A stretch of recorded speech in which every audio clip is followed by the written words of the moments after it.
Geeta, if you can still hear me, I want to talk about the mention that was made in the press briefing, how Pakistan used its own civilian airspace as a shield while they were firing drones and missiles towards our border states. For some strange reason, now of course we understand the reason for it, they had their civilian airspace running. They were using their own people as shield, expecting India to hit and strike at them.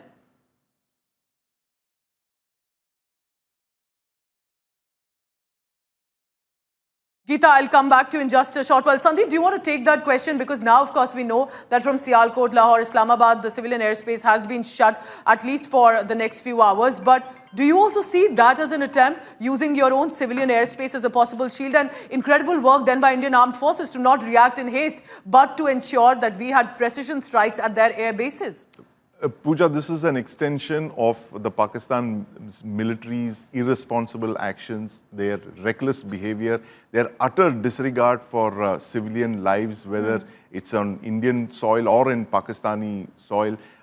Keeping your airspace open signifies that you're willing to risk commercial aircraft filled with passengers, bringing them into the line of fire. Of course, several airliners, we are told, have now steered clear of Pakistani airspace. France is believed to have issued a general notification asking all its airliners to stay clear of certain sectors in Pakistani airspace until the end of this month.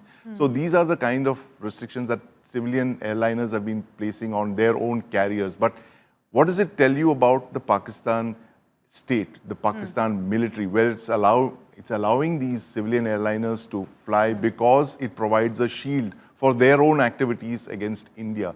Utter callous disregard for civilian lives.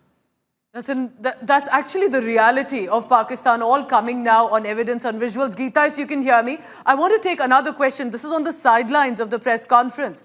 Amid all of this, where clearly you can see what Pakistan is doing to India and to possibly its own civilians, we have the IMF sending out a bailout package for a country, while India is raising the objection that this funding can be misused for terror funding and more. Tell us about that as well. A lot is happening on that front too.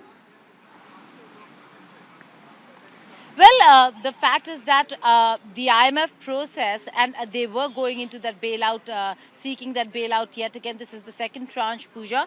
And a very important question, why is it that IMF disbursed the money despite what's happening on the India-Pakistan front, despite India providing all the information and details? And look at the 25 executive members representing over 190 countries. The countries themselves know that Pakistan is involved in, and there are questions about the money that is sent to Pakistan, whether if they use it for the right purposes or not. But the difference this time around is that it's been a long process where the IMF has been rather strict with Pakistan. Okay. They have put in various conditions on how the money is going to be used, on what conditions will the money be disbursed, which includes having no subsidies, reducing the subsidy substantially on electricity, so on and so forth. Only after Pakistan complied with all those was there an agreement. Also look at the larger picture over here, Pooja. While we might think it's a huge win for Pakistan, the only country that abstained was India. But the fact of the matter is that the military aspect aside, Pakistan is a failing economy. Would the region benefit or the world benefit from a failed Pakistani state that has nuclear arsenal? Does it benefit anyone to have a failed state with nuclear arsenal?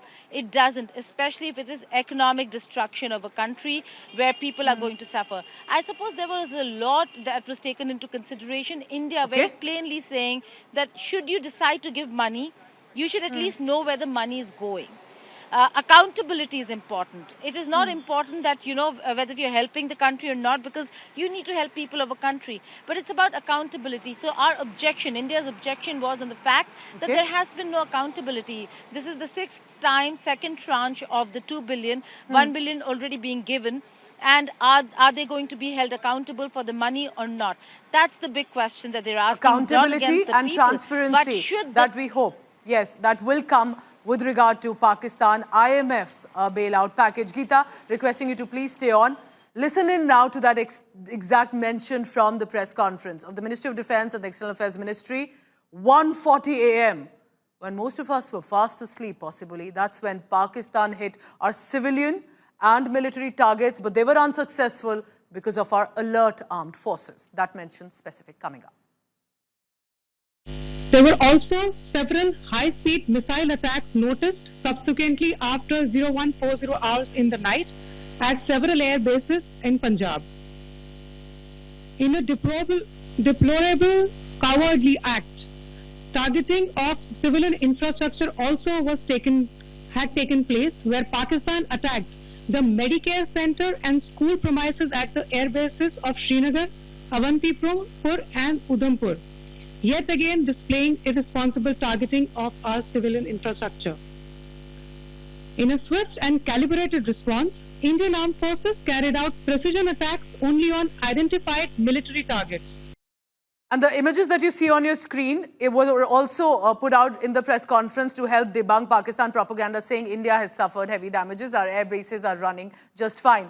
Now, look at this image on your screen. What are the cities, the air bases that have been on India's target? And we've successfully managed to inflict damage on most of these. Chaklala, Minhas Kamra, Peshawar, where gunfire also was reported from, Kohad, Quetta, which is of course in the upper reaches, Miawali, Sargoda, Chander, Lahore, where first the HQ-9 defense system, remember, was damaged, and now, of course, explosions in that city, especially in military areas. Samungli, Multan, Shahbaz, Rafiki Air Base, one of the big air bases that were hit this time, crippling the base and also in many ways inflicting heavy damage.